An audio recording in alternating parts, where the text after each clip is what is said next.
This is NDTV.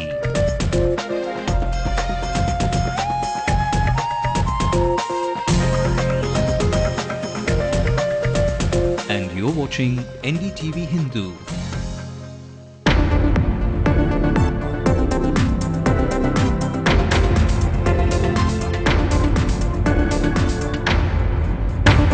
After the NEWS-NDTV-HINDU-090711-1 resignation, sources suggest Pranab Babu has offered 2 cabinet berths to the DMK, but Karunanidhi is not yet ready. More power to the DMK Congress ties, says a troubleshooter. Mukherjee putting all rumours to rest. This ahead of a likely central cabinet shakeup. The alliance is there. The alliance will continue and it will be strengthened. Amma keeps her promises with the farmers of 6,000 villages in the state. Will launch a free cattle scheme in 2 months. Leaving town for a few days to beat the heat, here's a double bonanza towards security and power cuts, the intelligent UPS of today. Welcome to the late night news with me, Evelyn Matthew. Let's also bring you the national headlines at this hour. The Maya government has failed the farmers of Uttar Pradesh, declares Rahul Gandhi at the Mahapanchayat, promises to bring a just land acquisition bill.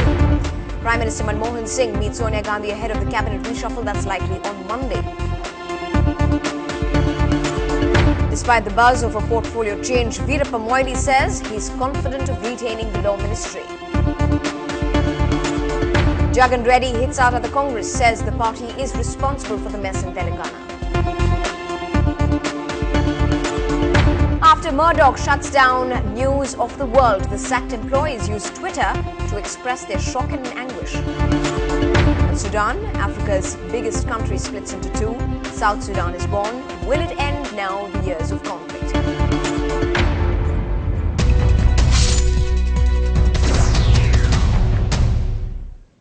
In a quick update coming to you from the Dilshan shooting incident, sources have told us right now that there are some fresh developments in which the CBCID has identified the culprit and an arrest is likely only tomorrow.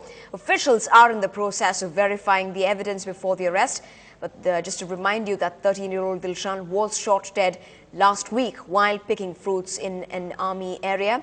Serving and retired army officers were also among the others who were interrogated over the last few days. Joining us with more details is our crime correspondent Salim over the phone line. Salim, what more updates can you add to this at this point? Evelyn, the CBCID zeroed in on 2 suspects. Initially, Army officer Ajay Singh's name was doing rounds, but later the CBCID zeroed in on retired Army officer Mr. Ramaraj to be behind the shootout. Sources say he is held by the CBCID and they may announce the arrest anytime tomorrow. They are in the process of collecting evidence. They suspect that the culprit may have used illegal weapon to discharge the bullet that killed 13-year-old Dilshan. We are waiting to hear from the CBCID. Right. Thanks very much indeed, Salim, for joining us with those updates right now at this later. Those updates coming to you, but the arrest, more importantly, hopefully likely to happen tomorrow, and that is something that we will be closely watching even tomorrow. Moving on. In the shadow of NEWS-NDTV-HINDU-090711-1's resignation from the Union Cabinet, Pranab Mukherjee's first visit to the city comes after the general elections to the State Assembly. Sources now suggest that Finance Minister Pranab Mukherjee had a 20-minute one-on-one discussion with Karunanidhi today, and that 2 cabinet berths have been offered to the DMK. But we also have news that Karunanidhi is still reluctant on sending replacements to the Union Cabinet. But with the DMK's blue-eyed boy Maran putting in his papers just 2 days back, there were reports of strained ties between the Congress and the DMK ahead of the impending cabinet reshuffle coming Monday morning. The Union Finance Minister and the Congress party's troubleshooter called on DMK patriarch Karunanidhi and put to rest all of those rumours and speculations of the straining ties between the Congress and the DMK. May I have the equivalent, sir? This alliance is there. The alliance will continue and it will be strengthened. Until December 2010, the Congress-DMK alliance was the strongest political saga. In just 7 months, it has become the longest-running serial of uncertainty. After the poll debacle, DMK patriarch Karunanidhi even sounded like a moral science teacher.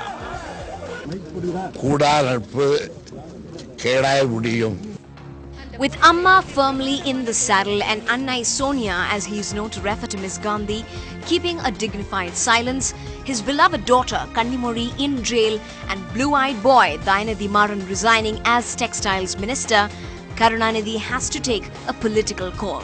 The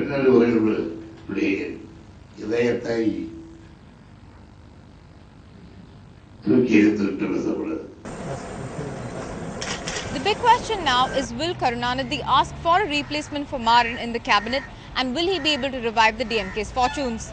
Like all soap operas, a twist in the tale soon is likely. In Chennai, with camera person Devraj, Pratiksha Ramkumar for NDTV Hindu.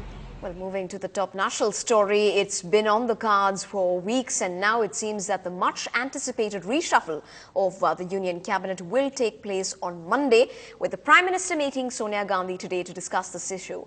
The reshuffle becomes all the more imperative now after the resignation of Dayanidhi Maran, who has been accused of involvement in the 2G scam.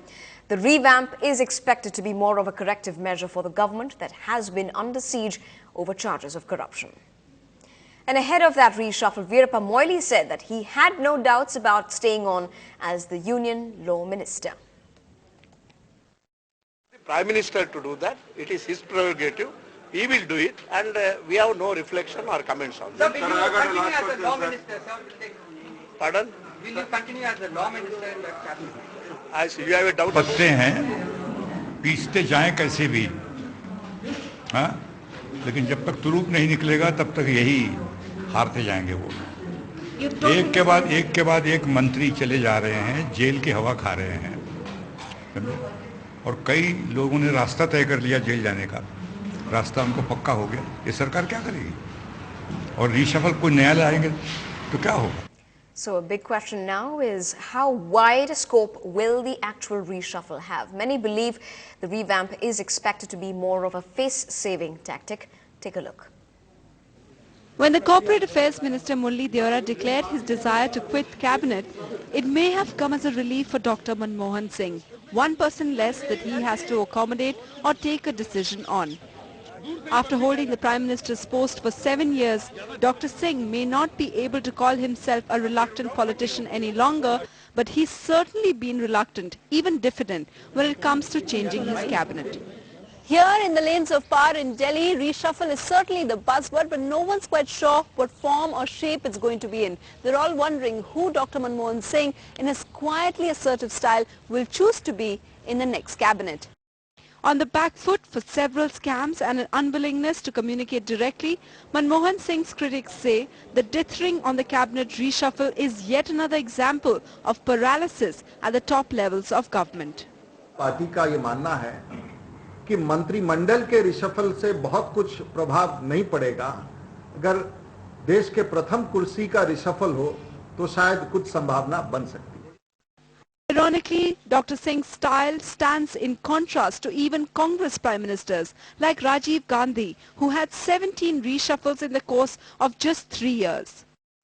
I have no memory of how many times there were cabinet reshuffles. All I have a memory of is that it happened very, very often indeed. And he constantly felt that if he made an example of ministers or civil servants who went wrong. Old-timers say Rajiv Gandhi's personal likes did not define his cabinet choices. Ram Mohan Rao was the information top. What do they call them? The head of the information bureau. Yeah, that's right. The press relations bureau, PIB. And he unfortunately referred to Shri Jagjeevan Ram as having passed away before he had quite passed away, and immediately had to pay the price for it, although personally Rajiv ji held Ram Mohan Rao in very, very high regard. Iyer says portfolios changed numerous times during Rajiv's tenure. In contrast, there's been only one minor reshuffle in UPA 2. And in UPA 1, there were 3 reshuffles in all. Experts say frequent reshuffles were a luxury which those in coalition governments cannot afford. Rajiv Gandhi had a majority of 402 seats. He could take liberties. In coalition partner, you have to satisfy the partners so that the government can be stable. Regional parties who helped the Congress or earlier the BJP formed governments at the center have provided a modicum of stability, but they have been too demanding. Manmohan Singh also has to contend with the several disconnects between the party and the government. During the last reshuffle, for example, the Prime Minister's keenness on Montek Singh Ahluwalia and before that C. Rangarajan to get the finance portfolio was squarely rejected by the Congress party. In a democracy, the cabinet is a manifestation of the various political balances. Often in the media we like to think of the cabinet as a team of experts. They are not experts. They represent different regions of the country. They represent different communities in the country. They represent different castes in the country. They represent different ideological persuasions within the Congress party and the ruling coalition. Never before has the UPA been so badly in need of an image revamp. But even at this stage, sources say, the Congress President Sonia Gandhi and the Prime Minister may only tinker with changes and not bring the axe down. Some say at the cost to the government's own credibility. In New Delhi, Sunetra Chaudhary for NDTV. Up ahead on the bulletin, if those load-shedding troubles have threatened your space and security, well, here's a smart idea to save the day. That's coming up when we come back on the other side.